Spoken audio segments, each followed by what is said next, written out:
Hello everyone, स्वागत है आप सभी का हमारे YouTube channel Agri Super Mind पे। दोस्तों, आज हम बात करने वाले हैं हॉर्टिकल्चर से संबंधित कुछ महत्वपूर्ण प्रश्न जो कि आने वाले सभी एग्जाम की दृष्टि से काफ़ी महत्वपूर्ण होने वाले हैं। तो दोस्तों, बढ़ते हैं हम अपने क्वेश्चंस की तरफ, जो कि आज का हमारा पहला क्वेश्चन है कि भारत में पहली गुलाब की कांटे रहित किस्म कौन सी है। फर्स्ट ऑप्शन है पूसा मोहित, सेकंड ऑप्शन है सुचित्रा, थर्ड ऑप्शन है पूसा कमल, फोर्थ ऑप्शन है ग्रैंड गाला। तो सबसे पहले बात कर लेते हैं जिन किस्मों के नाम के आगे पूसा लगा होता है वो IARI न्यू दिल्ली द्वारा विकसित की जाती हैं। IARI Indian agriculture research institute. यहाँ पे बात हो रही है कि भारत में पहली गुलाब की कांटे रहित किस्म कौन सी है। तो दोस्तों, जो भारत में पहली गुलाब की कांटे रहित किस्म है वो पूसा कमल है, इसलिए इसका राइट आंसर सी होगा। बढ़ते हैं नेक्स्ट क्वेश्चन की तरफ, जो कि हमारा अगला क्वेश्चन है नारियल शब्द की उत्पत्ति किस भाषा से हुई है। फर्स्ट ऑप्शन है फ्रेंच, सेकंड ऑप्शन है स्पेनिश, थर्ड ऑप्शन है संस्कृत, फोर्थ ऑप्शन है तमिल। तो दोस्तों, जो नारियल शब्द की उत्पत्ति हुई है ये स्पेनिश से हुई है, इसलिए इसका राइट आंसर बी होगा। बढ़ते हैं नेक्स्ट क्वेश्चन की तरफ, जो कि हमारा अगला क्वेश्चन है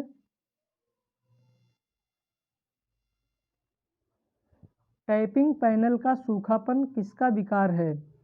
फर्स्ट ऑप्शन है गूगल का, सेकंड ऑप्शन है फिग का, थर्ड ऑप्शन है रबर, फोर्थ ऑप्शन है पपाया।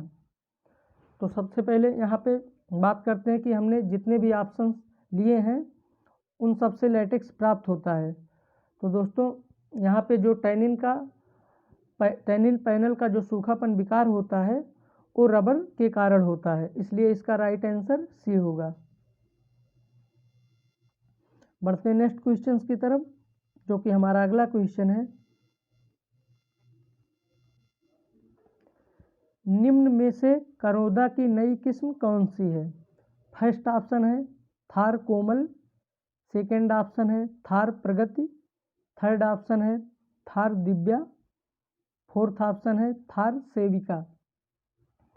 तो दोस्तों, बात करते हैं कि यहाँ पे जिन किस्मों के नाम के आगे थार लगा है वो central institute of arid horticulture से डेवलप की गई हैं। ये दोस्तों central institute of arid horticulture जो बीकानेर राजस्थान में स्थित है। यहाँ पे बात कर लेते हैं अगर पूसा कमल की, तो पूसा कमल जो है एक करौंदे की नई किस्म है, इसलिए इसका राइट आंसर ए होगा। अन्य ऑप्शंस को देखते हैं। थार प्रगति, तो दोस्तों ये फालसा की वैरायटी है। बात कर लेते हैं थार दिव्या की, तो ये बेल की वैरायटी है। बात कर लेते हैं थार सेविका की, तो दोस्तों ये बेर की वैरायटी है, तो इसलिए इसका राइट आंसर क्या होगा, ए होगा, यानी करौदे की जो नई किस्म है वो थार कमल है। बढ़ते हैं नेक्स्ट क्वेश्चन की तरफ, जो कि अगला क्वेश्चन है गाजर की किस किस्म में सर्वाधिक एंथोसाइनिन पाया जाता है। फर्स्ट ऑप्शन है पूसा नयन ज्योति, सेकंड ऑप्शन है पूसा रुधिरा, थर्ड ऑप्शन है पूसा एसिटा, फोर्थ ऑप्शन है आलाप दीज।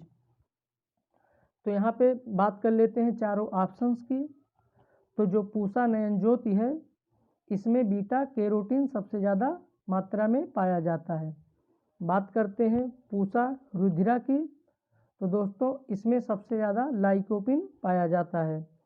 रुधिरा शब्द यहाँ से ले लीजिए कि जो रुधिर होता है उसका कलर लाल होता है, यानी इसमें जो गाजर में लाल कलर होता है ये लाइकोपिन के कारण आता है। तो यानी जो पूसा रुधिरा की वैरायटी है इसमें सबसे ज़्यादा लाइकोपिन पाया जाता है।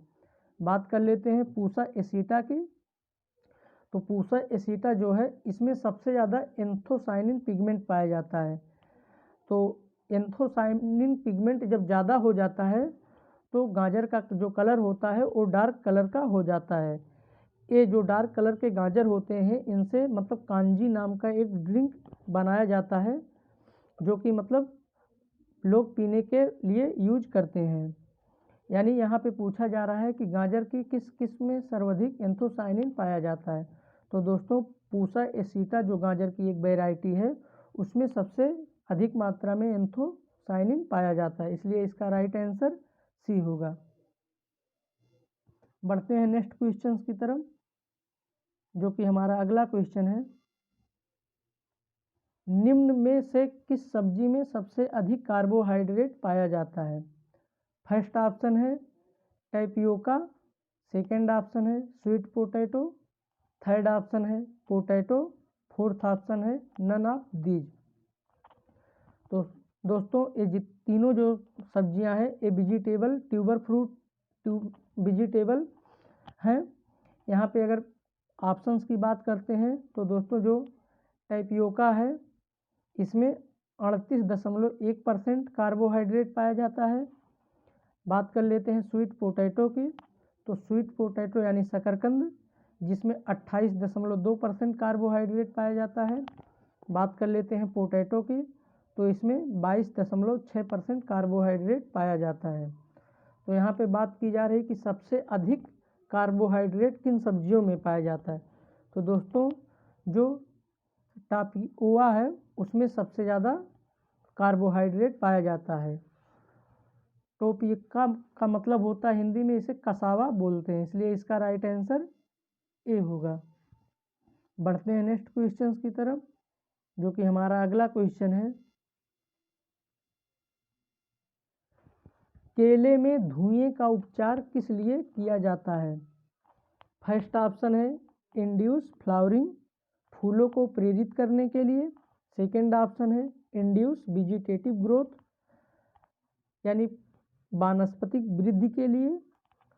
थर्ड ऑप्शन है इंड्यूस राइपनिंग, यानी फलों के पकाव के लिए। तो यहाँ पे सबसे पहले बात कर लेते हैं कि केले में धुएं का उपचार किस लिए दिया जाता है। तो दोस्तों जो केले में धुएं का उपचार दिया जाता है इसलिए दिया जाता है जिससे कि केले के जो मतलब फल होते हैं वो जल्दी ही पक जाएं। और ये प्रक्रिया देखने को हम लोग को साउथ इंडियन में मिलती है कि वहाँ पे लोग केले के जो खेत होते हैं उसमें जगह जगह आग जला के उनको केले को धुआं देते हैं, जिससे क्या होता है केला कम ही समय में पक जाता है। तो यानी जो केले में धुएं का उपचार किया जाता है ये फलों को पकाने के लिए किया जाता है, इसलिए इसका राइट आंसर सी होगा। बढ़ते हैं नेक्स्ट क्वेश्चन की तरफ, जो कि हमारा अगला क्वेश्चन है। स्टार फ्रूट और स्टार एप्पल में गुणसूत्रों की संख्या कितनी होती है? फर्स्ट ऑप्शन है 24-36, सेकेंड ऑप्शन है 40-26, थर्ड ऑप्शन है 20-18, फोर्थ ऑप्शन है 22-52।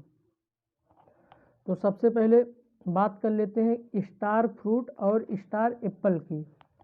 तो दोस्तों जो स्टार फ्रूट होता है इसको हम लोग कैरम्बोला फ्रूट के नाम से भी जानते हैं। बात कर लेते हैं स्टार एप्पल की, तो दोस्तों जो ये फालसा होता है इसको हम लोग स्टार एप्पल के नाम से भी जानते हैं। अब बात कर लेते हैं कि गुणसूत्रों की, तो जो स्टार फ्रूट होता है इसमें गुणसूत्रों की संख्या 24 होती है और स्टार एप्पल में जो गुणसूत्रों की संख्या 26 होती है। तो इसलिए इसका राइट आंसर ए होगा। बढ़ते हैं नेक्स्ट क्वेश्चन की तरफ, जो कि हमारा अगला क्वेश्चन है। सौंफ में कड़वाहट किसके कारण आती है? फर्स्ट ऑप्शन है एनीथोल, सेकेंड ऑप्शन है फ्रैंकोन, थर्ड ऑप्शन है मिथाइल यानी एमाइल कीटोन, फोर्थ ऑप्शन है लिनालुल।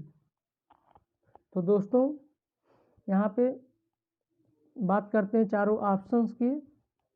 तो जो एनीथोल होता है यानी सौंफ में जब हम लोग सौंफ को खाते हैं तो हम लोग को कुछ मीठापन का एहसास होता है। तो सौंफ में जो मीठापन आता है वो एनीथोल के कारण आता है। और जो बात करते हैं फ्रैंकोन की, तो दोस्तों जो सौंफ में कड़वापन होता है या कड़वापन आता है ओ फ्रैंकोन के कारण ही आता है।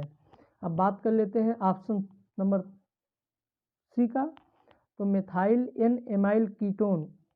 दोस्तों यह लौंग के अंदर पाया जाने वाला एक केमिकल होता है। जब हम लोग लौंग को सूंघते हैं तो हम लोग को एक तरह की खुशबू मतलब मिलती है, तो ये किस कारण से मिलती है? ये मिथाइल एन एमाइल कीटोन के कारण ही आती है।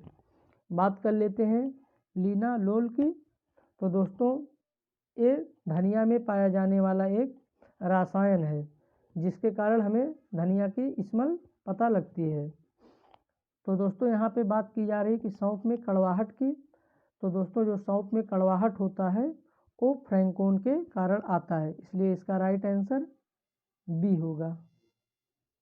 बढ़ते हैं नेक्स्ट क्वेश्चन की तरफ, जो कि हमारा अगला क्वेश्चन है।